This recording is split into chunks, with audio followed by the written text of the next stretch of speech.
Hi, Karen with you today. Thank you so much for joining me. I have a layout for Kitaholic Kits and I'm using the October 2022 kit for my creation today.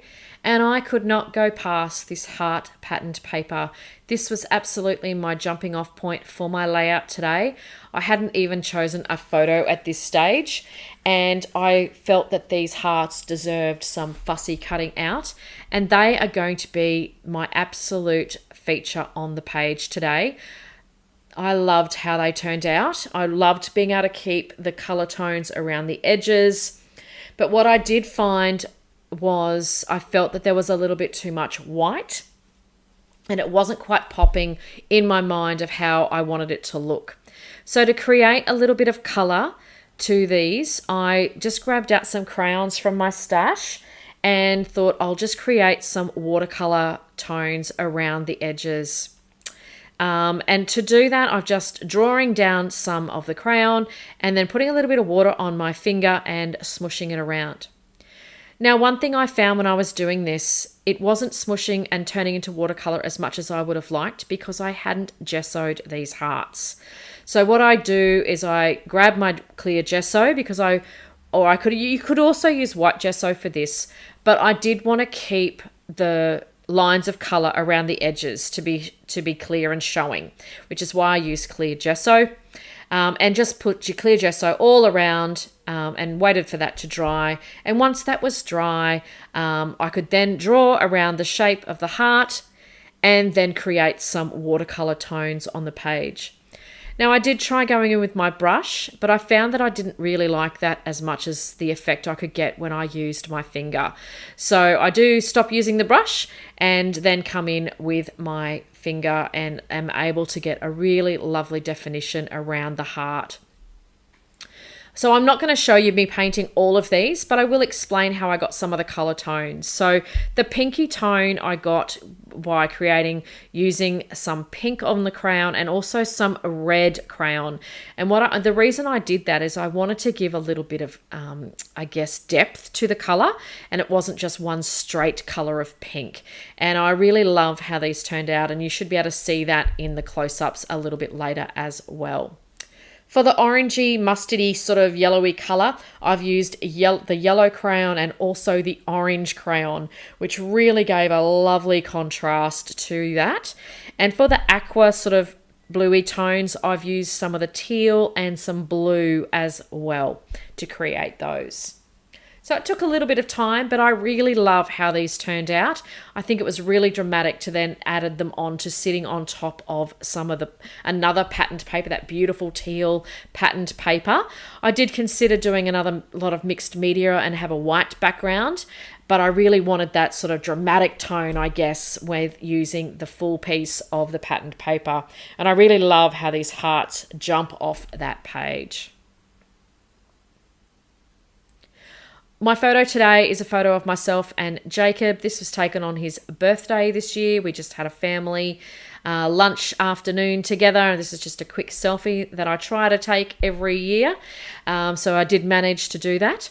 I have popped that up on some cardboard as well for some dimension on the page because I have stuck down the hearts to the page without putting any dimension. Although what I did do is I did not glue around the entire component of the heart. So when you see the close-ups, you will see some of the heart is lifting off the page. So it does give a little bit of dimension as well, which I know will disappear once it goes into an album, but that doesn't bother me in the slightest. To create that little tag on the either side of the photo there, I've just used one of the stickers from the sticker sheet.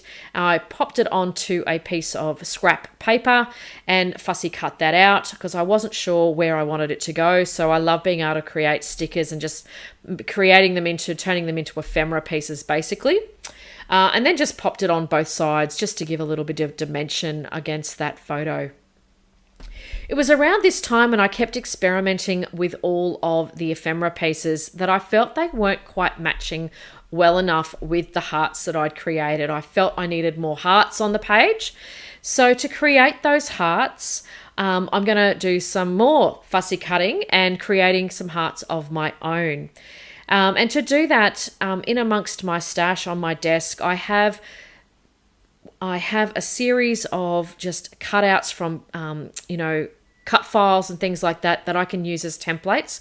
I am not a good freehand drawer, so I love having these little pieces that I can keep just close by. I've got hearts and stars and clouds and all sorts of things that I can use to create different shapes, etc., for my layouts.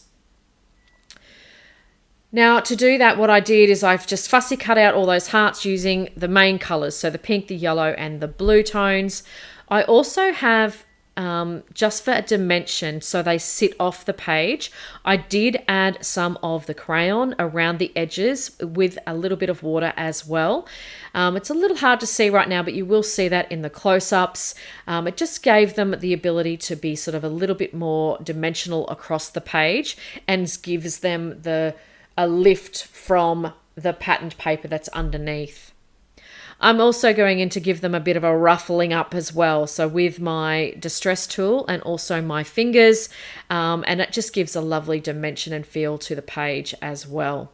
So I'm creating 3 clusters of hearts to the page. And I really felt that was the best way to sort of, I guess, tone back to that gorgeous background that I've created. Now, you would have seen me also add my favorite thing, which is white splatters, and I just love how they pop off the page, particularly across that patterned paper, that teal. Just look at that white that's popping off the page. I love how that turned out. I do finish off my page with using some of the gold titles that from the kit that we got this month. It was absolutely perfect.